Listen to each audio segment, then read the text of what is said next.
Hi everyone, I'm Christian Rademaker. I'm here local in Abbotsford, and today I'm going to teach you guys who have been asking about how to use this big honking machine. This is a DSLR camera. It's the kind of camera where the lens can come off. There's a mirror inside of it. We'll talk about all that stuff later.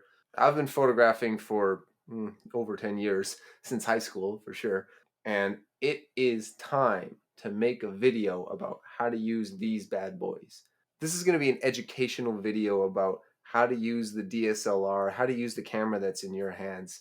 So we're going to talk about one of the three ingredients that composes the exposure triangle to allow you to get the picture that you want. Now, something we never want to see is this. This is full auto, and full auto means the camera is going to tell you what it sees. And we're going to change that by taking the dial on the top of our camera and changing it to the M mode. That's where you see this M right here.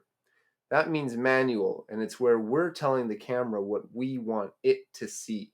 So today's lesson is going to be about shutter speed. All right, that's going to be this number right up here in the top left corner. Shutter speed is measured in fractions.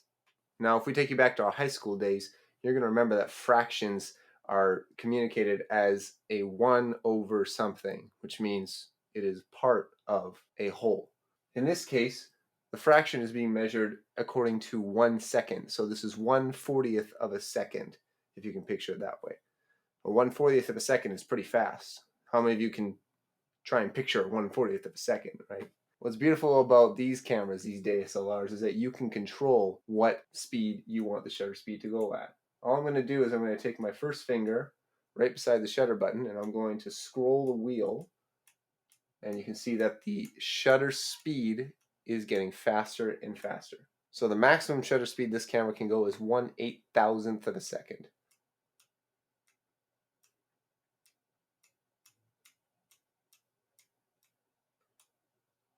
We're going to start at 1/50th of a second. That's not 1/2 of a second, that's 1/50th of a second. I'll show you what it sounds like. Take a listen. Great. So 1/50th of a second, that's how fast it is. What you'll notice is that a picture taken at 1/50th of a second could be pretty dark in a dark room. Here's an example of a slow shutter speed. Now this is measuring 1 second of a shutter speed. I want you to take a listen. So you can hear how that was significantly slower. You could hear how the shutter opened and closed in a longer amount of time, which means that light was coming in at a greater amount.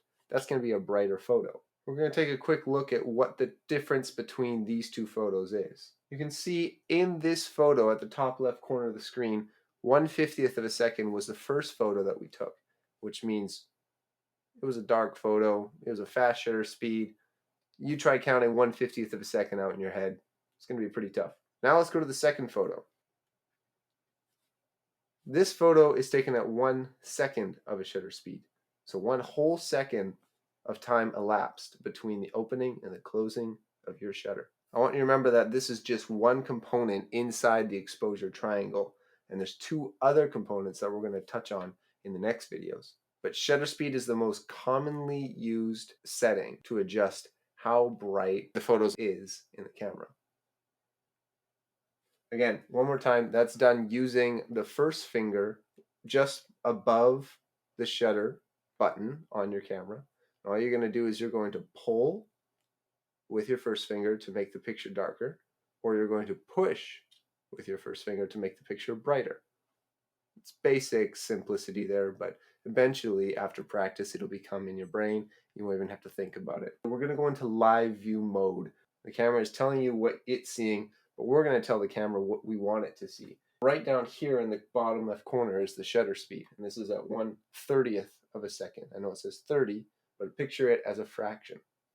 As I, again, take my first finger and I pull with the shutter speed, you're going to notice the shutter speed increases and the picture becomes darker. We're at 1/800th of a second and we're pretty much completely black. This is going to be a terrible photo. So when we increase the shutter speed by making it faster, that means we're letting light into our camera for a shorter amount of time. When you have light coming into your camera for a shorter amount of time, that means there's not as much light coming in overall. So that's going to make our picture darker. What we're going to do is we're going to go the opposite way, and we're going to push our shutter speed with our first finger. And you'll see that number is going down, which means the shutter speed is getting longer. Remember, we picture this as a fraction, and we're at 1/30th of a second. As we went from 1/800th of a second to 1/30th of a second, we noticed that our picture got brighter because the shutter speed was open longer. That leads us to conclude that longer shutter speeds equal brighter photos. As you can see, the photo is a lot brighter. What I want you to understand is that bright and dark photos, long and short shutter speeds, they're very much relative when you compare it to another number. There is no set, well, this is considered the long numbers of shutter speeds, and this is considered the fast number of shutter speeds. Because 1/8000th of a second is very fast compared to 1/800th of a second. And yet 1/800th of a second, if you try counting that in your brain, is very fast.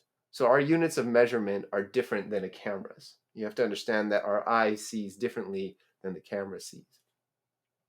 I hope that kind of makes sense as far as introducing shutter speed, which is the first component inside the exposure triangle. If this clears up some of the confusion that you see when you're looking at all these statistics on the shutter speed, I hope it encourages you to put your camera into that manual mode instead of just sticking in the automatic.